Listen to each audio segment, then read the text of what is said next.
Hi friends, welcome back to my channel. So ಇವತ್ತಿನ ವಿಡಿಯೋದಲ್ಲಿ ಬಂದು ಗರ್ಭಿಣಿ ಸ್ತ್ರೀಯರಿಗೆ ಇಂಥ ವಿಷಯಗಳೆಲ್ಲ ನಮ್ಗೆ ಆಗ್ತಾ ಇದೆ, ನಾವು ಏನು ಮಾಡಬೇಕು ಅಂತ ಕೇಳ್ತೀರಾ. ಮತ್ತು ಸ್ಕ್ಯಾನಿಂಗಲ್ಲಿ ಡಾಕ್ಟರ್ ಬಂದು ಈ ರೀತಿ ಹೇಳಿದ್ದಾರೆ, ನಾನು ಹೇಗೆ ಫಾಲೋ ಮಾಡೋದು ಅನ್ನೋ ಥರ ಕೇಳ್ತೀರಾ. ಸೊ ತುಂಬ ಡಿಫಿಷಿಯನ್ಸ್ಗೆ, ತುಂಬ ಹೆಲ್ತ್ ರಿಲೇಟೆಡ್ ಆಗಿ ತೊಂದರೆ ಇರೋರಿಗೆ ಈ ಥರ ವಿಷಯಗಳನ್ನು ಫಾಲೋ ಮಾಡಿದ್ರೆ ಖಂಡಿತವಾಗ್ಲೂ ಅದಕ್ಕೆ ಬಂದು ಪರಿಹಾರ ಇದೆ. ಸೊ ಮೊದಲನೇದಾಗಿ ಬಂದು ಎಲ್ಲ ಕೇಳುವಂಥ ವಿಷಯ ಬಂದು, ನನಗೆ ಆಗಾಗ ಸುಸ್ತಾಗುತ್ತೆ, ಒಂದು ಸ್ವಲ್ಪ ಕೆಲಸ ಮಾಡೋ ಅಷ್ಟೊತ್ತಿಗೆ ಒಂದು ಸ್ವಲ್ಪ ಹಾಗೇನೆ ಕುತ್ಕೋಬೇಕು ಅನ್ಸುತ್ತೆ. ಇದು ಬಿಗಿನಿಂಗಲ್ಲಿ ಇರುತ್ತೆ, ಅಂದರೆ ಫಸ್ಟ್ ಟ್ರೈಮಿಸ್ಟ್ರಲ್ಲಿ ಸಿಕ್ಕಾಪಟ್ಟೆ ಇರುತ್ತೆ. ಯಾಕಂದರೆ ನಿಮಗೆ ಹಾರ್ಮೋನಲ್ ಚೇಂಜಸ್ ಸಿಕ್ಕಾಪಟ್ಟೆ ಆಗ್ತಾ ಇರುತ್ತೆ. ಜೊತೆಗೆ ಬೇಬಿ ಗ್ರೋತ್ಗೆ ನಿಮ್ಮ ದೇಹದಿಂದ ಅಂಶಗಳು ಎಳ್ಕೊಳ್ತಾ ಇರ್ತದೆ. ಸೊ ಇದರಿಂದ ಏನಾಗುತ್ತೆ ಅಂತಂದರೆ ನಿಮಗೆ ಸುಸ್ತಾಗೋದು, ಮತ್ತು ತಲೆ ಸುತ್ತಾಗೋದು, ಏನು ಕೆಲಸ ಮಾಡಿದ್ರು ಸಾಕಪ್ಪ ಅನ್ಸೋದು, ಮತ್ತು ಏನು ಊಟ ಮಾಡಿದ್ರು ಆಯಾಸ ಅನ್ಸೋದು. ಸೊ ನಿಮಗೆ ಬಂದು ಮೊದಲ ಥರ ಹೆಲ್ತ್ ಇರೋದೇ ಇಲ್ಲ. ಸೊ ಇದು ಪ್ರೆಗ್ನೆನ್ಸಿಯಲ್ಲಿ ಎಲ್ಲ ಹೆಣ್ಮಕ್ಳಿಗೂ ಆಗುವಂಥ ಕಾಮನ್ ಪ್ರಾಬ್ಲಮ್. ನೀವು ಬಂದು ಇದನ್ನು ವರಿ ಮಾಡ್ಕೋಬೇಡಿ. ಇದನ್ನು ಫಸ್ಟಾಗಿ ನೀವು ಅರ್ಥ ಮಾಡ್ಕೋಬೇಕಾಗಿರೋದು, ನಿಮಗೆ ನ್ಯೂಟ್ರಿಷನ್ ಕಮ್ಮಿ ಇದೆ ಅಂತ. ಸೊ ನೀವು ಅದಕ್ಕೆ ತಕ್ಕ ಹಾಗೆ ಡಾಕ್ಟರ್ಸ್ ಕೊಡುವಂಥ ಸಪ್ಲಿಮೆಂಟ್ನ ತಗೋಬೇಕು. ಜೊತೆಗೆ ದಿನಾ ಒಂದು ದಾಳಿಂಬೆ ಹಣ್ಣು, ದಿನಾ ಒಂದೊಂದು ದಾಳಿಂಬೆ ಹಣ್ಣು ಹಾಗೆ ತಿನ್ನಿ. ಜ್ಯೂಸ್ ಮಾಡ್ಕೊಂಡು ಕುಡಿದ್ರೆ ಎಕ್ಸ್ಟ್ರಾ ಫೈಬರ್ ಹಾಳಾಗುತ್ತೆ, ಮತ್ತು ಅದು ರುಬ್ಬೋದ್ರಿಂದ ಅದು ಎಲ್ಲ ಒಂಥರ ಆಗುತ್ತೆ. ಅದೆಲ್ಲ ಬೇಡ. ಅದರಲ್ಲಿ ಬೀಜ ಮತ್ತು ಅದರಲ್ಲಿ ಒಂದು ಪಲ್ಪ್ ಏನಿದೆ ಅದರಿಂದ ಸಿಗುವಂಥ ಅಂಶಗಳು ತುಂಬಾ ಹೆಲ್ತ್ ಬೆನಿಫಿಟ್ಸನ್ನು ಕೊಡುತ್ತೆ. ಇದರಿಂದ ನಿಮಗೆ ಐರನ್ ಕಂಟೆಂಟ್ ವೃದ್ಧಿ ಆಗುತ್ತೆ. ಫಸ್ಟಾಗಿ ಮಾಡಬೇಕಾಗಿರೋದು ದಾಳಿಂಬೆ ಹಣ್ಣು ತಿನ್ನಿ. ಬೆಳಗ್ಗೆ ಎದ್ದಿದ ತಕ್ಷಣ ಟೀ, ಕಾಫಿ ಇಂಥ ವಿಷಯಗಳನ್ನ ಅವಾಯ್ಡ್ ಮಾಡಿ.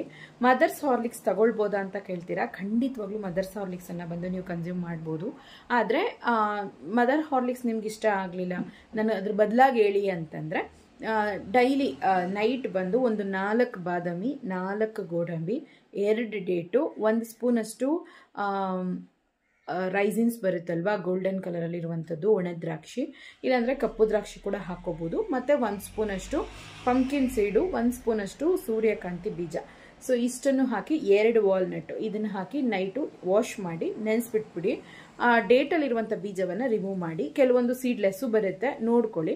ಸೊ ನೆನೆಸ್ಬಿಟ್ಟು ನೀಟಾಗಿ ಒಂದು ಡಬ್ಬಿಯಲ್ಲಿ ನೆನೆಸಿ ನೀರು ಹಾಕಿ, ಅದು ಮುಳುಗೋ ಅಷ್ಟು ನೀರು ಹಾಕಿ ಮುಚ್ಚಿಟ್ಬಿಡಿ. ಬೆಳಗ್ಗೆ ಎದ್ದು ಬಾದಾಮಿ ಬೀಜದಲ್ಲಿ ಸಿಪ್ಪೆ ತೆಗೆದು ಇಷ್ಟನ್ನು ಒಂದು ಮಿಕ್ಸಿ ಜಾರ್ಗೆ ಹಾಕೊಂಡು ಚೆನ್ನಾಗಿ ರುಬ್ಕೊಳ್ಳಿ. ನುಣ್ಣಗೆ ಪೇಸ್ಟ್ ಆದಮೇಲೆ ಬಿಸಿ ಬಿಸಿ ಹಾಲು ಏನಿರುತ್ತೆ ಕಾಯಿಸ್ಕೊಂಡಿರ್ತೀರಾ, ಕುದೀತಾ ಇರೋ ಹಾಲು ಹಾಕಬೇಕು ಅಂತೇನಿಲ್ಲ, ಲೈಟಾಗಿ ಸ್ವಲ್ಪ ಆರಿರೋ ಹಾಲನ್ನ ಹಾಕ್ಕೊಂಡು ಒಂದು ಸ್ವಲ್ಪ ನಾಟಿ ಸಕ್ಕರೆ, ನಿಮಗೆ ಬೇಕು ಅಂದರೆ ಸ್ವೀಟ್ಗೆ, ಬೇಡ ಅಂದರೆ ರೈಸಿನ್ಸಲ್ಲಿ ಇರುತ್ತೆ ಮತ್ತು ಡೇಟಲ್ಲೂ ಇರುತ್ತೆ ಸಕ್ಕರೆ ಅಂಶ. ಸೊ ಇದನ್ನು ನೀವು ಕುಡಿಯೋವಾಗ ಡಿಲೀಷಿಯಸ್ ಆಗಿರುತ್ತೆ. ಬೆಳಗ್ಗೆ ಇದನ್ನು ನೀವು ಕುಡ್ಕೊಳ್ಳಿ. ಬೆಳಗ್ಗೆ ಎದ್ದು ಒಂದು ಲೋಟ ಬಿಸಿನೀರು ಕುಡಿದ್ಬಿಟ್ಟು ಒಂದು 10-15 ನಿಮಿಷ ಬಿಟ್ಟು ಇದನ್ನು ತಗೊಳ್ಳಿ. ಸೊ ಇದು ನಿಮಗೆ ಮಾಡುವಂಥ ಹೆಲ್ತ್ ಬೆನಿಫಿಟ್ ಏನು ಗೊತ್ತಾ? ಸೊ ನಿಮಗೆ ಸುಸ್ತನ್ನು ಕಡಿಮೆ ಮಾಡುತ್ತೆ, ಮತ್ತು ನಿಮಗೆ ಹೆಲ್ತಲ್ಲಿ ಏನಾದರೂ ಇಶ್ಯೂಸ್ ಇದ್ದರೆ, ಸುಸ್ತು, ಕೈಕಾಲು ನೋವು, ಆಯಾಸ, ಏನು ಕೆಲಸ ಮಾಡಿದ್ರು ತಲೆ ಒಂಥರ ಆಗೋದು, ಮತ್ತು ಎಮೋಷ್ನಲ್ ಆಗಿ ಬ್ಯಾಲೆನ್ಸ್ ಆಗದೇ ಇಲ್ಲ, ಮತ್ತು ಬಂದು ನಿಮಗೆ ಕೂದಲು ಉದುರೋದು, ಸ್ಕಿನ್ ಇರಿಟೇಟ್ಸು, ಇಂಥವೆಲ್ಲನೂ ಇದು ಸರಿ ಮಾಡುತ್ತೆ. ಜೊತೆಗೆ ನಿಮ್ಮ ಮಗುವಿನ ಗ್ರೋತಿಂಗ್ ಪೀರಿಯಡ್ ಇದು 3 ಮಂತ್ 2 ಮಂತ್ ಅನ್ನೋದು ಗ್ರೋತಿಂಗ್ ಪೀರಿಯಡ್ ಪೀಕಲ್ಲಿರುತ್ತೆ. ಸೊ ನಿಮ್ಮ ಮಗು ಇಷ್ಟೇ ಇರ್ಬೋದು, ಗ್ರಾಮ್ ಲೆಕ್ಕದಲ್ಲೇ ಇರ್ಬೋದು, 8 ವೀಕ್ಸ್ಗೆಲ್ಲನೂ ಸ್ವಲ್ಪ ಗ್ರಾಮ್ಸ್ ಲೆಕ್ಕದಲ್ಲೇ ಬೇಬಿ ಇರುತ್ತೆ. ಆದರೆ ನೀವು ಈ ತಿನ್ನುವಂಥ ಈ ಪದಾರ್ಥ ಏನಿದೆ ಫಸ್ಟ್ ಟ್ರೈಮಿಸ್ಟ್ರಲ್ಲಿ, ಅದು ನಿಮ್ಮ ಮಗುವಿನ ಹೆಲ್ತನ್ನು ನಿರ್ಧಾರ ಮಾಡುತ್ತೆ. ಸೊ ಫಸ್ಟಾಗಿ ನೀವು ಬೆಳಗ್ಗೆ ಇದನ್ನು ನೀವು ತಗೊಳ್ಳುವಾಗ ಅವತ್ತಿನ ದಿನ ಪೂರ್ತಿ ಎನರ್ಜೆಟಿಕ್ ಆಗಿ ಫೀಲ್ ಮಾಡ್ತೀರಾ. ಯಾವುದೇ ರೀತಿ ತಲೆ ಸುತ್ತು ಇಂಥವೆಲ್ಲನೂ ಕಡಿಮೆ ಆಗುತ್ತೆ. ವಾಕರ್ಕೆ ಬರೋದು, ವಾಮಿಟ್ ಬರೋದು ಏನಿರಲ್ಲ, ಆರಾಮಾಗಿರ್ತೀರ ಇದು ತಿನ್ನೋದ್ರಿಂದ. ತುಂಬ ಚೆನ್ನಾಗಿರುತ್ತೆ ಇದು ಕುಡಿಯುವಾಗ. ಸೊ ಇದು ಕುದಿಸ್ಬೇಕಂದ್ರೆ ಬೇಡ, ಇದರ ಎನರ್ಜಿ ಹಾಗೆ ಸೇರಲಿ ನಿಮಗೆ. ರುಬ್ಬಿಟ್ಟು ಒಂದು ಸ್ವಲ್ಪ ಹಾಲು ಹಾಕ್ಕೊಂಡು ಕುಡೀರಿ. ಸೊ ಇಷ್ಟು ವಿಷಯ ಬೆಳಗ್ಗೆ ಮಾಡಿ, ಓಕೆನಾ? ಊಟ ಆದಮೇಲೆ ಒಂದು ದಾಳಿಂಬೆ ಹಣ್ಣು ಬ್ರೇಕ್ಫಾಸ್ಟ್ಗೆ ಇಲ್ಲ ಮಧ್ಯಾಹ್ನಕ್ಕೆ, ನಿಮ್ಮ ಇಷ್ಟ, ನಿಮ್ಗೆ ಯಾವಾಗ ಆಗುತ್ತೋ ಅದು. ದಿನಕ್ಕೆ ಒಂದಂತೂ ಕಡ್ಡಾಯವಾಗಿ ತೊಗೊಳ್ಳಿ. ಮತ್ತು ಅವ್ಯಾಕಾಡೋ ತೊಗೊಳ್ಳಿ. ದಿವಸಕ್ಕೆ ಹಾಫ್ ಅವ್ಯಾಕಾಡೋ ಸ್ಮೂದಿ ಮಾಡಿಕೊಂಡು ಒಂದು ನಾಟಿ ಸಕ್ಕರೆನೇ ಯೂಸ್ ಮಾಡಿ. ಆದಷ್ಟು ವೈಟ್ ಶುಗರನ್ನು ಕಡಿಮೆ ಮಾಡಿ. ನಾಟಿ ಸಕ್ಕರೆಗೂ ವೈಟ್ ಶುಗರ್ಗೂ ಕ್ಯಾಲೋರೀಸ್ ಹೋಲಿಕೆ ಮಾಡುವಾಗ ಆಸುಪಾಸಲ್ಲಿ ನಾಟಿ ಸಕ್ಕರೆ ಒಂದು ಸ್ವಲ್ಪ ಕಮ್ಮಿ ಅನಿಸ್ಬೋದು, ವೈಟ್ದು ಶುಗರ್ ಬಂದು ಜಾಸ್ತಿ ಅನಿಸ್ಬೋದು. ಬಟ್ ಪ್ರಾಸೆಸ್ ಇದೆ ಅಲ್ಲ, ಸೊ ಇದು ಹೆಲ್ದಿಯಾಗಿರುತ್ತೆ ನಾಟಿ ಸಕ್ಕರೆಯಲ್ಲಿ. ಇದರಲ್ಲಿ ಬಂದು ವೈಟ್ ಆಗೋದಕ್ಕೆ ಇದಕ್ಕೆ ಕೆಲವೊಂದು ಕೆಮಿಕಲ್ಸ್, ಅದ್ರ ಪ್ರಾಸೆಸ್ಸೇ ರಿಫೈನ್ ಆಗಿರುತ್ತೆ. ಸೊ ಹಾಗೆ ರಿಫೈನ್ಡ್ ಶುಗರ್ ಯೂಸ್ ಮಾಡೋದ್ರ ಬದಲಿಗೆ ಆದಷ್ಟು ಬೆಲ್ಲ, ತಾಟಿ ಬೆಲ್ಲ ಇಲ್ಲ ನಾಟಿ ಸಕ್ಕರೆ ಇಂಥದ್ದನ್ನು ಯೂಸ್ ಮಾಡಿದ್ರೆ ಒಳ್ಳೆಯದು. ಬ್ರೌನ್ ಶುಗರ್ ಅಂತಲೇ ನೀವು ಅಮೆಝಾನ್, ಫ್ಲಿಪ್ಕಾರ್ಟ್ ಇಲ್ಲಾಂದರೆ ನೀವು ಈಚೆ ಹೋದಾಗ ಪ್ರಾವಿಷನ್ ಸ್ಟೋರಲ್ಲಿ ಧಾರಾಳವಾಗಿ ಸಿಗುತ್ತೆ, ಆರಾಮಾಗಿ ತೊಗೋಬೋದು. ಇಷ್ಟು ವಿಷಯನ ಮಾಡ್ಕೊಳ್ಳಿ. ಇದರಿಂದ ನಿಮಗೆ ಫಸ್ಟ್ ಸ್ಟೇಜ್ ಪ್ರೆಗ್ನೆನ್ಸಿಯಲ್ಲಿ ತುಂಬ ಹೆಲ್ಪ್ಫುಲ್ ಆಗಿರುತ್ತೆ. ಸುಸ್ತು ಇವೆಲ್ಲ ಕಡಿಮೆ. ಅವೆಕಾಡೋ ಬಂದು ನಿಮ್ಮ ಮಗುವಿನ ಸ್ಕಿನ್ನನ್ನು ಹೆಲ್ದಿಯಾಗಿರಂಗೆ ಮಾಡುತ್ತೆ, ಮತ್ತು ಮಗು ಫೇರ್ ಸ್ಕಿನ್ ನಿಮ್ಮ ಮಗುಗೆ ಬರೋದಕ್ಕೆ ಇದು ಹೆಲ್ಪ್ ಮಾಡುತ್ತೆ. ಮತ್ತು ಒಂದು ಆರೆಂಜು ಈ ರೀತಿ ಫಸ್ಟ್ ಟ್ರೈಮಿಸ್ಟ್ರಲ್ಲಿ ತಗೊಳ್ಳುವಾಗ ಖಂಡಿತವಾಗ್ಲೂ ಸುಸ್ತು ಅನ್ನೋದು ಕಮ್ಮಿ ಆಗುತ್ತೆ. ಮತ್ತು 5th ಮಂತ್ ಆಗ್ತಿದ್ದಾಗೆ ನಿಮಗಾಗುವಂಥ ದೇಹದ ಬದಲಾವಣೆ ಏನು ಅಂತಂದರೆ ಕಾಲು ಹಿಡ್ಕೊಳ್ಳೋದು, ಮೊಣಕಾಲಲ್ಲಿ ಹಿಡ್ಕೊಳ್ಳೋದು, ಮತ್ತು ಇಮ್ಮಡಿ ಭಾಗದಲ್ಲಿ ನೋವು, ಕಾಲಿನ ಸಮಸ್ಯೆ ಜಾಸ್ತಿ ಆಗುತ್ತೆ, ಮತ್ತು ಸ್ಪೈನಲ್ ಕಾರ್ಡಲ್ಲಿ ಪೇಯ್ನ್ ಬರುತ್ತೆ, ಕೈಗಳು ಕೂಡ ತುಂಬ ನೋವಾಗುತ್ತೆ. ಸ್ವಲ್ಪ ಕೆಲಸ ಮಾಡ್ತಿದ್ದಾಗೆ ನಿಮಗೆ ಸುಸ್ತು ಅನಿಸುತ್ತೆ. ಸೊ ಇದಕ್ಕೆ ಡಿಫಿಷಿಯನ್ಸಿ ಅಂತ ಬಂದಾಗ ವೈಟಮಿನ್ ಡಿ, ಬೇಬಿಗೆ ಮೂಳೆಗಳ ಬೆಳವಣಿಗೆ ಆ ಟೈಮಲ್ಲಿ ಆಗೋದ್ರಿಂದ, ನಿಮ್ಮ ಕ್ಯಾಲ್ಶಿಯಂ ಇದೆಲ್ಲನೂ ಬೇಬಿಗೆ ಹೋಗೋದ್ರಿಂದ, ಸೊ ನೀವು ಆಗ ವೈಟಮಿನ್ ಡಿ ಮತ್ತು ವೈಟಮಿನ್ ಎ, ವೈಟಮಿನ್ ಸಿ ಮತ್ತು B12, B6 ಈ ಥರ ಇರುವಂಥ ಫುಡ್ಡನ್ನು ಹೇರಳವಾಗಿ ತೊಗೋಬೇಕು. ಆವಾಗ ಮಗುಗೇನು ಬೋನ್ಸ್ ಸ್ಟ್ರಾಂಗ್ ಇರೋದ್ರ ಜೊತೆಗೆ ನಿಮ್ಗೂ ಸ್ಟ್ರಾಂಗ್ ಆಗುತ್ತೆ. ಸೊ ಮೇಯ್ನಾಗಿ ಆರೆಂಜಸ್ ಡೈಲಿ ತೊಗೊಳ್ಳಿ. ಮತ್ತು ಮೊಟ್ಟೆಯ ಹಳದಿ ಬಣ್ಣ ವೇಸ್ಟ್ ಮಾಡಬೇಡಿ. ವೈಟಮಿನ್ ಡಿ ಡಿಫಿಷಿಯನ್ಸಿ ಆದ್ರೂ ಈ ರೀತಿ ತೊಂದರೆ ಆಗುತ್ತೆ. ಮತ್ತು B12, B6 ಇದೆಲ್ಲ ಆದರೆ ನಮ್ನೆಸ್ ಆಗೋದು, ಮೊಣಕಾಲಲ್ಲಿ ಪಾದದ ಭಾಗದಲ್ಲಿ ಓಡಾಡ್ದಂಗೆ ಏನೋ ಒಂದು ಓಡಾಡ್ದಂಗೆ ಆಗೋದು, ಚುಚ್ಚಿದಂಗೆ ಆಗೋದು, ಈ ಬಿಸಿ ಮೇಲೆ ಕಾಲಿಟ್ರೆ ಆಗುತ್ತಲ್ಲ ಆ ಥರ ಅನ್ಸೋದು, ಇವೆಲ್ಲ ಆಗೋದು ವೈಟಮಿನ್ ಡಿಫಿಷಿಯನ್ಸಿಯಿಂದನೇ. ಮತ್ತು ಮೂಡ್ ಅಪ್ಸೆಟ್ ಆಗಿರೋದು ಇದೆಲ್ಲನೂ ಗೆಸ್ಟೇಷನಲ್ ಈ ಒಂದು ಪೀರಿಯಡಲ್ಲಿ ಏನಾಗುತ್ತೆ ಅಂದರೆ ಪ್ರೆಗ್ನೆನ್ಸಿಯಲ್ಲಿ ಬಂದು ನಿಮಗೆ ಒಂದು ಸ್ವಲ್ಪ ತೊಂದರೆಗಳು ಜಾಸ್ತಿನೇ ಹಾರ್ಮೋನಲ್ ಇಂಬ್ಯಾಲೆನ್ಸಿಂದ, ವೈಟಮಿನ್ ಡಿಫಿಷಿಯನ್ಸಿಯಿಂದ ಆಗುತ್ತೆ. ಮತ್ತು ಗೆಸ್ಟೇಷನಲ್ ಡಯಾಬಿಟಿಸ್ ಕೂಡ ಕೆಲವ್ರಿಗೆ ಬಂದುಬಿಡುತ್ತೆ ಮೊದಲು ಇದ್ದಿದ್ರೆ. ಸೊ ಸ್ವಲ್ಪ ಸಿಹಿ ಅಂಶ ಕಡಿಮೆ ಮಾಡಿ, ನ್ಯಾಚುರಲ್ ಆಗಿ ಏನಿದೆ ಶುಗರು, ರೈಸಿನ್ಸು ಮತ್ತು ಡೇಟ್ಸು ಮತ್ತು ಫ್ರೂಟ್ಸು ಇಂಥದ್ರಲ್ಲೇ ನೀವು ಮಾಡ್ಕೋಬೇಕು ವಿನಃ ಯಾವುದೇ ಕಾರಣಕ್ಕೂ ಸ್ವೀಟ್ಸ್, ಸಕ್ಕರೆ ಇದರಿಂದ ಒಂದು ಸ್ವಲ್ಪ ದೂರ ಇದ್ದರೆ ಒಳ್ಳೆಯದು. ಈ ಥರ ನೋಡ್ಕೊಳ್ಳಿ. ಮತ್ತು 7th ಮಂತ್ ಆಗ್ತಿದ್ದಾಗೆ ಕೆಲವ್ರಿಗೆ BP ಬಂದು ಏರುಪೇರಾಗ್ಬಿಡುತ್ತೆ. ಇದಕ್ಕೂ ಅಷ್ಟೇ ದೇಹದಲ್ಲಿ ಅಯೋಡಿನ್ ಕಮ್ಮಿ ಆದಾಗ, ಮತ್ತು ಒಂದು ಒಳ್ಳೆಯ vitamins A, vitamin C, iron content ಇವೆಲ್ಲ ಕಡಿಮೆ ಆದಾಗ ಕೂಡ ಬ್ಲಡ್ ಶುಗರಲ್ಲಿ ಏರುಪೇರಾಗುತ್ತೆ. ಸೊ ಒಂಚೂರು ಹೈಪೋಟೆನ್ಷನ್ ಇದ್ರೂ ಸೊ ನೀವು ಅದನ್ನು ಸ್ವಲ್ಪ ಮ್ಯಾನೇಜ್ ಮಾಡ್ಕೊಳ್ಳಿ. ಊಟದ ವಿಚಾರದಲ್ಲಿ ನಿಮ್ಗೆ ಏನಿದೆಯೋ ಅದಕ್ಕೆ ತಕ್ಕ ಹಾಗೆ ಫುಡ್ಡನ್ನು ಕ್ಯಾರಿ ಮಾಡ್ಕೊಳ್ಳಿ. 9 ಮಂತ್ ಆಗ್ತಿದ್ದ ಹಾಗೆ ಬೇಬಿ ಇನ್ನೂ ಚೆನ್ನಾಗಿ ಗ್ರೋತ್ ಆಗಿರುತ್ತೆ. ಸೊ ನಿಮ್ಮ ಕಡೆಯಿಂದ ತುಂಬ ಅಂಶಗಳು ಬೇಬಿಗೆ ಹೋಗಿರುತ್ತೆ. ಸೊ ನೀವು ಅದನ್ನು ಭರ್ತಿ ಮಾಡ್ಕೋಬೇಕು. ನಾನು ಹೇಳ್ದಾಗೆ ಊಟದಲ್ಲಿ ಒಂದು ಒಳ್ಳೆಯ iron content, magnesium, copper, vitamin D, B12, omega 3 fatty acids ನಿಮಗೆ ಬಾದಾಮಲ್ಲೂ ಸಿಗುತ್ತೆ, ಒಂದು ಒಳ್ಳೆಯ ಅಡುಗೆ ಎಣ್ಣೆಯಲ್ಲೂ ಸಿಗುತ್ತೆ, ಜೊತೆಗೆ ಮೀನಲ್ಲಿ ಸಿಗುತ್ತೆ. ಮೀನಿನ ಐಟಮ್ಸು ವಾರದಲ್ಲಿ ಒಂದು 2-3 ಸಲ ಮೀನು, ಫಿಶ್ ಸಾಂಬಾರು ಇಲ್ಲ ಅದರದಿಂದ ಮಾಡಿರುವಂಥ ಫ್ರೈಯು, ಆದಷ್ಟು ಡೀಪ್ ಫ್ರೈ ಇಲ್ಲದೆ ಸಾಂಬಾರು ಅದರ ಒಂದು ಮೊರೆ ಹೋಗೋದು ಒಳ್ಳೆಯದು. ಮತ್ತು ಫ್ರಾನ್ಸ್ ತಿನ್ಬೋದು, ಏಡಿಕಾಯಿ ತಿನ್ಬೋದು. ಚಿಕನ್ ಅಂತ ಬಂದಾಗ ಆದಷ್ಟು ನಾಟಿ ಕೋಳಿಗೆ ಪ್ರಿಫರ್ ಮಾಡ್ಕೊಳ್ಳಿ. ಮತ್ತು ಮೇಕೆ ಮಾಂಸ ಹೀಟು ಒಂದು ಸ್ವಲ್ಪ ತೊಗೊಳ್ಳಿ. ಕುರಿ ಮಾಂಸನೂ ತಿನ್ಬೋದು, ಏನು ತೊಂದರೆ ಇಲ್ಲ. ಶೀತ ಆಗುತ್ತೆ ಕೆಲವ್ರಿಗೆ ಅಂತ ಮೇಕೆ ಮಾಂಸ ಹೇಳ್ತಿದ್ದೀನಿ. ಈ ರೀತಿ ಊಟಗಳನ್ನು ತಿಂತಾ ಬರೋದ್ರಿಂದ ಖಂಡಿತವಾಗ್ಲೂ ಈ ಡಿಫಿಷಿಯನ್ಸಿ ಏನಿರುತ್ತೆ ವೈಟಮಿನ್ಸ್ದು ಇದನ್ನೆಲ್ಲ ಬಂದು ಸರ್ ಮಾಡ್ಬೋದು. ಅದು ಬಿಟ್ಟು ನೀವು ಏನೂ ಆಗಲ್ಲ, ನಾನು ನಾರ್ಮಲ್ ಊಟನೇ ತಿಂತೀನಿ, ನಾರ್ಮಲಾಗೇ ಇರ್ತೀನಿ ಅಂತ ನೀವಂದರೆ ಖಂಡಿತವಾಗ್ಲೂ ಅದು ನಿಮಗೆ ಭರ್ತಿ ಆಗಲ್ಲ. ನೀವು ಚೆನ್ನಾಗಿ ಊಟ ಮಾಡಬೇಕು, ಚೆನ್ನಾಗಿ ಆರೋಗ್ಯವಾದಂಥ ವೆಜಿಟೇಬಲ್ಸು, ಸೊಪ್ಪು, ತರಕಾರಿಗಳು ಇವೆಲ್ಲ ತೊಗೊಳ್ಳೋವಾಗ ಈ ಥರ ಒಂದು ಡಿಫಿಷಿಯನ್ಸ್ನ ಬಂದು ನೀವು ಸರಿಗಟ್ಟಬೋದು.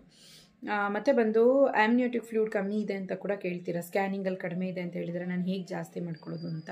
2.5 3 ಲೀಟ್ರ್ ನೀರು ಕುಡಿದ್ರೇ ಸಾಕು, ಅಮ್ಮಮ್ಮ ಅಂದರೂ ಕರೆಕ್ಟಾಗಿರುತ್ತೆ.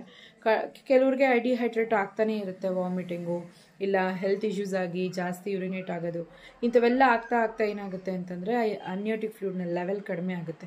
ಸೊ ಈ ಟೈಮಲ್ಲಿ ನೀವು ಮಾಡಬೇಕಾಗಿರೋದು ಇಷ್ಟೇ, ದಿವಸ ಮಜ್ಜಿಗೆ ಕುಡೀರಿ, ಜ್ಯೂಸಸ್ಗಳು ತಗೊಳ್ಳಿ, ಫ್ರೂಟ್ಸ್ದು ಆದಷ್ಟು ಶುಗರ್ ಕಡಿಮೆ ಮಾಡಿ ಜ್ಯೂಸ್ ತಗೊಳ್ಳಿ. ಮತ್ತು ಟ್ಯಾಬ್ಲೆಟ್ಸ್ ಎಲ್ಲ ತೊಗೋತಾ ಇದ್ರಂದರೆ ಚೆನ್ನಾಗಿ ನೀರು ಕುಡಿ. 2.5 3 ಲೀಟ್ರ್ ಚೆನ್ನಾಗಿ ನೀರು ಕುಡಿಬೇಕು. ಒಂದು ವೇಳೆ ನೀವು ಜ್ಯೂಸಸ್ ತೊಗೊಂಡಿದ್ದೀರಂದರೆ ಅದನ್ನು ಇನ್ಕ್ಲೂಡ್ ಮಾಡೇ ಹೇಳ್ತಿರೋದು ನಾನು. ನೀರು ಮಾತ್ರ 2.5 3 ಲೀಟ್ರು, ಜ್ಯೂಸ್ 1 2 ಲೀಟ್ರು ಅಂತ ಹೇಳ್ತಿಲ್ಲ, ಎಲ್ಲ ಇನ್ಕ್ಲೂಡ್ ಆಗೇನೆ. ಈಗ ನೀವು ಬಂದು ದಿವಸಕ್ಕೆ 1 2 ಲೀಟ್ರ್ ನೀರು ಕುಡಿದ್ರೆ ಅಟ್ಲೀಸ್ಟ್ 1 ಲೀಟ್ರಲ್ಲಿ ಒಂದು 1/4 ಲೀಟ್ರ್ ಮಜ್ಜಿಗೆ ತಗೊಳ್ಳಿ, ಒಂದು ಅರ್ಧ ಲೀಟ್ರಷ್ಟು ಜ್ಯೂಸ್ ತಗೊಳ್ಳಿ. ಇಲ್ಲಾಂದರೆ ಹಾರ್ಲಿಕ್ಸ್ ಈ ರೀತಿ ತಗೋತಿರಲ್ಲ, ಸೊ ಅದರಲ್ಲಿ ಅದು ಮಿಲ್ಕ್ ತೊಗೊಳ್ಳುವಾಗ ಅದು ಭರ್ತಿ ಆಗುತ್ತೆ. ಸೊ ಟೋಟಲ್ ಆಗಿ 3 ಲೀಟರ್ಸ್ ಆಫ್ ವಾಟರ್ ಲಿಕ್ವಿಡ್ ಆಗಿ ನಿಮಗೆ ಸಿಗಲೇಬೇಕು. ಸೊ ಇಷ್ಟು ಮಾಡೋವಾಗ ಅಮ್ನಿಯೋಟಿಕ್ ಫ್ಲೂಯಿಡ್ನ ಲೆವೆಲ್ ಕರೆಕ್ಟಾಗಿರುತ್ತೆ. ನನಗೆ ಬಂದು ಕಡಿಮೆ ಇತ್ತು ಅಂತ ಹೇಳಿ ಪೌಡರ್ ಥರ ಆರೆಂಜ್ ಫ್ಲೇವರಲ್ಲಿ ಪೌಡರ್ ಕೊಟ್ಟಿದ್ರು. ಸೊ ನಾನು ಅದನ್ನು ಬಂದು ನೀರಲ್ಲಿ ಕಲ್ಸ್ಕೊಂಡು ಕುಡಿದಿದ್ದೆ. ಸೊ ಸೊ ನನಗೆ ಒಂದು ಲೆವೆಲ್ಗೆ ಅದು ಸರಿ ಹೋಯಿತು ಸೆಕೆಂಡ್ ಪ್ರೆಗ್ನೆನ್ಸಿಲಿ. ಫಸ್ಟ್ ಪ್ರೆಗ್ನೆನ್ಸಿಯಲ್ಲಿ ಆ ಥರ ಆಗಿರಲಿಲ್ಲ. ಸೊ ನೀರಿನ ಮಟ್ಟ ಫಸ್ಟ್ ಪ್ರೆಗ್ನೆನ್ಸಿಯಲ್ಲೂ ಅದು ಕಡಿಮೆ ಆಗ್ಬೋದು, ಸೆಕೆಂಡ್ ಪ್ರೆಗ್ನೆನ್ಸಿಯಲ್ಲೂ ಕಡಿಮೆ ಆಗ್ಬೋದು. ಇದನ್ನು ಬಂದು ನಾವು ಇಂಡಿಕೇಟ್ ಮಾಡೋಕ್ಕಾಗಲ್ಲ ಇದರಿಂದನೇ ಆಗುತ್ತೆ ಅಂತ. ಸೊ ನೀವು ಅದನ್ನು ಅರ್ಥ ಮಾಡಿಕೊಂಡು ಅದಕ್ಕೆ ತಕ್ಕ ಹಾಗೆ ಫುಡ್ಸನ್ನು ತೊಗೊಳ್ಳೋದು. ನನಗೆ ಗೊತ್ತಿರೋ ಪ್ರಕಾರ ಫ್ರೂಟ್ ಜ್ಯೂಸ್ ಮತ್ತು ಸ್ಯಾಲೆಡ್ಸು, ಸೂಪ್ ಐಟಮ್ಸು, ತರಕಾರಿಗಳು, ಹಣ್ಣು, ಮತ್ತು ಒಳ್ಳೆ ರೀತಿಯಾಗಿ ನಾನ್ ವೆಜ್, ವಾರದಲ್ಲಿ ಒಂದು 2 ಸಲ 3 ಸಲ ನಾನ್ ವೆಜ್ಜು. ಸೊ ಎಲ್ಲನೂ ಕಡಿಮೆ ಆಗಿ ಜಾಸ್ತಿ ನಾನು ಹೇಳ್ತಿಲ್ಲ. ನೀವೇನು ತಿಂತೀರಾ, ನೀವು ಡೈಲಿ ಏನು 1 ಕಪ್ ತಿಂತೀರಾ, 1.5 ಕಪ್ ತಗೊಳ್ಳಿ ಸಾಕು. ಒಂದು ಅರ್ಧ ಕಪ್ ನಿಮ್ಮ ಬೇಬಿಗೆ ಅಂತ ಎಕ್ಸ್ಟ್ರಾ ತಿನ್ನೋದ್ರಿಂದ ತಪ್ಪೇನಿಲ್ಲ. ವೆಯ್ಟ್ ಗೇನ್ ಏನು ಜಾಸ್ತಿ ಆಗಲ್ಲ. ನೀವು ವೈಟ್ ರೈಸ್ಗಿಂತ ಆದಷ್ಟು ಒಂದು ಸ್ವಲ್ಪ ರೆಡ್ ರೈಸು, ಇಲ್ಲಾಂದರೆ ಮುದ್ದೆ, ಚಪಾತಿ, ಈ ಥರ ವೈಟ್ ರೈಸ್ ಜಾಸ್ತಿ ತಗೋಬೇಡಿ. ಫ್ಯಾಟ್ ಮತ್ತು ಕ್ಯಾಲೋರೀಸ್ ಎಕ್ಸುವಂತಹ ವಿಷಯಗಳನ್ನು ಸ್ವಲ್ಪ ಕಮ್ಮಿ ತಿನ್ನಿ. ನಿಮಗೆ ಬಂದು ಫ್ರೂಟ್ಸ್ ಮತ್ತು ವೆಜಿಟೇಬಲ್ಸ್ ಕ್ಯಾಲೋರೀಸ್ ಕಮ್ಮಿ ಇರುತ್ತೆ. ಸೌತೆಕಾಯಲ್ಲಿ ಕ್ಯಾಲೋರೀಸ್ ಕಮ್ಮಿ ಇರುತ್ತೆ. ಕ್ಯಾರೆಟ್, ವೆಜಿಟೇಬಲ್ಸಲ್ಲಿ ಆಲ್ಮೋಸ್ಟ್ ಕಮ್ಮಿ ಇರ್ತವೆ. ನೀವು ರೈಸು ಮತ್ತು ನೀವು ತಿನ್ನುವಂತಹ ಬೇರೆ ಫುಡ್, ಜಂಕ್ ಫುಡ್ ಬಂದು ನಿಮಗೆ ಏನು ಹೇಳೋದು, ಐಸ್ ಕ್ರೀಮ್ ಆಗಿರ್ಬೋದು, ಇಲ್ಲ ಪಿಜ್ಜಾ ಅಂಥವಿಂಥವಾಗಿರ್ಬೋದು, ಇಲ್ಲ ಜಂಕ್ ಫುಡ್ಸ್, ಹೊರಗಡೆ ಐಟಮ್ಸು, ಪ್ರಾಸೆಸ್ಡ್ ಫುಡ್, ಮೈದಾ, ಇಂಥದ್ರಲ್ಲೆಲ್ಲನೂ ನಿಮಗೆ ಬೇಡದೇ ಇರುವಂಥ ಕ್ಯಾಲರೀಸ್ ಸಿಗುತ್ತೆ. ಅದಕ್ಕಿಂತ ಒಂಚೂರು ಆದಷ್ಟು ಸಿರಿಧಾನ್ಯಗಳು, ಇಂಥವು ಕಡೆ ನವಣೆ ಮತ್ತು ಸಜ್ಜೆ, ರಾಗಿ, ಗೋಧಿ, ಕಾಳುಗಳು ಮತ್ತು ಮೊಳಕೆ ಕಾಳುಗಳು, ಇದನ್ನೆಲ್ಲ ತಿನ್ನುವಾಗ ಖಂಡಿತವಾಗ್ಲೂ ಹೆಲ್ತ್ ತುಂಬಾ ಚೆನ್ನಾಗಿರುತ್ತೆ. ಸೊ ಇಷ್ಟು ವಿಷಯ ಮಾಡ್ಕೊಳ್ಳಿ, ಯಾವುದೇ ರೀತಿ ಪ್ರಾಬ್ಲಮ್ಸ್ ನಿಮ್ಗಾಗಲ್ಲ. ಈ ವಿಡಿಯೋ ಖಂಡಿತವಾಗ್ಲೂ ನಿಮಗೆ ಯೂಸ್ಫುಲ್ ಆಗಿರುತ್ತೆ ಅಂದ್ಕೊಳ್ತೀನಿ. ಯಾಕಂದರೆ ತುಂಬ ಜನ ಹೆಣ್ಮಕ್ಳಿಗೆ ಯಾಕೆ ಈ ರೀತಿ ಆಗುತ್ತೆ ಅನ್ನೋದ್ರದ್ದೊಂದು ಜ್ಞಾನನೇ ಇರಲ್ಲ. ಇದು ಅದಕ್ಕಾಗುತ್ತಾ, ಅದು ಇದಕ್ಕಾಗುತ್ತಾ ಅಂತ ಗೊತ್ತಿಲ್ಲದೆ ಎಲ್ಲದಕ್ಕೂ ಟ್ಯಾಬ್ಲೆಟ್ ಮೊರೆ ಹೋಗೋದು ಕೂಡ ತಪ್ಪೇನೆ. ಸೊ ಆದಷ್ಟು ಡಾಕ್ಟರ್ಸ್ ಕೊಡುವಂಥ ಟ್ಯಾಬ್ಲೆಟನ್ನು ಕರೆಕ್ಟಾಗಿ ತೊಗೊಳ್ಳಿ. ನಾನು ಹೇಳಿರುವಂಥ ಈ ಫುಡ್ಸನ್ನು ಟ್ರೈ ಮಾಡಿ. ಬೆಲ್ಲ, ತಾಟಿ ಬೆಲ್ಲ, ಸಕ್ಕರೆ ಅಂಶಕ್ಕೋಸ್ಕರ, ಮತ್ತು ರೈಸಿನ್ಸು ಬ್ಲ್ಯಾಕ್ ಆರ್ ಗೋಲ್ಡನ್ ಕಲರ್ದು, ಮತ್ತು ಬಂದು ನೀವು ಸ್ಟ್ರಾಬೆರೀಸ್, ಬೆರ್ರೀಸ್ ಐಟಮ್ಸ್ನ ತೊಗೋಬೋದು, ಕಿವಿ ಫ್ರೂಟ್ ತೊಗೋಬೋದು. ಫ್ರೂಟ್ಸ್ ಎಲ್ಲ ನೀವು ಧಾರಾಳವಾಗಿ ತೊಗೊಳ್ಳಿ. ಅದರಲ್ಲಿ ಪಪ್ಪಾಯ ಮತ್ತು ಅನಾನಸ್ ಬಿಟ್ಟು, ಸೊ ಈ ಪಪ್ಪಾಯ ಮತ್ತು ಅನಾನಸಲ್ಲಿರುವಂಥ ಬ್ರೊಮೊಲಿನ್ ಮತ್ತು ಕೆಲವೊಂದು ಎನ್ಸೈಮ್ಸ್ ಬಂದು ನಿಮಗೆ ಇರಿಟೇಟ್ ಮಾಡ್ತವೆ. ಸೊ ಅದೆಲ್ಲ ಬೇಡ. ಅದನ್ನು ಬಿಟ್ಟು ಬೇರೆ ಫ್ರೂಟ್ಸ್, ಆದಷ್ಟು ಗ್ರೇಪ್ಸ್ ಬಂದು ಬ್ಲ್ಯಾಕ್ ಗ್ರೇಪ್ಸ್ ಎಲ್ಲ ಒಂದು ಸ್ವಲ್ಪ ಲಿಮಿಟಾಗಿ ತೊಗೊಳ್ಳಿ. ಚೆನ್ನಾಗಿ ವಾಶ್ ಮಾಡಿ ಬಿಸಿನೀರಲ್ಲಿ ಸ್ವಲ್ಪ ಡಿಪ್ ಮಾಡಿ, ಬಿಸಿನೀರು ಅಂದರೆ ಉಗುರು ಬೆಚ್ಚಿರೋ ನೀರಲ್ಲಿ ಸ್ವಲ್ಪ ಅರಿಶಿನ, ಉಪ್ಪು ಹಾಕಿ ಹಣ್ಣುಗಳನ್ನು ಡಿಪ್ ಮಾಡಿ ಸ್ವಲ್ಪ ಬಿಟ್ಟು ಆಮೇಲೆ ತಗೊಳ್ಳಿ. ಫ್ರಿಜ್ಜಲ್ಲಿ ಇಟ್ಟಿದ್ರೆ ಹೊರಗಿಟ್ಟು ತಿನ್ನಿ. ಸೊ ಈ ಥರ ಎಲ್ಲ ವಿಷಯಗಳು ಇರ್ತವೆ. ಸೊ ಹೆಲ್ದಿ ವಿಷಯಗಳನ್ನು ಫಾಲೋ ಮಾಡಿದ್ರೇ ಸಾಕು. ಯಾವ್ದು ಬೇಕು ಯಾವ್ದು ಬೇಡ ಅನ್ನೋದನ್ನು ನೀವು ಒಂದು ಲಿಸ್ಟ್ ಔಟ್ ಮಾಡಿಬಿಟ್ಟು ಅದಕ್ಕೆ ತಕ್ಕ ಹಾಗೆ ಫುಡ್ ತೊಗೊಂಡ್ರೆ ಖಂಡಿತವಾಗ್ಲೂ ನಿಮ್ಗೆ ತೊಂದರೆ ಆಗಲ್ಲ. ಈ ವಿಡಿಯೋ ಖಂಡಿತವಾಗ್ಲೂ ನಿಮ್ಗೆ ಯೂಸ್ಫುಲ್ ಆಗಿರುತ್ತೆ ಅಂತ ಅಂದ್ಕೊಳ್ತೀನಿ. ಟೇಕ್ ಕೇರ್, ಬಾಯ್.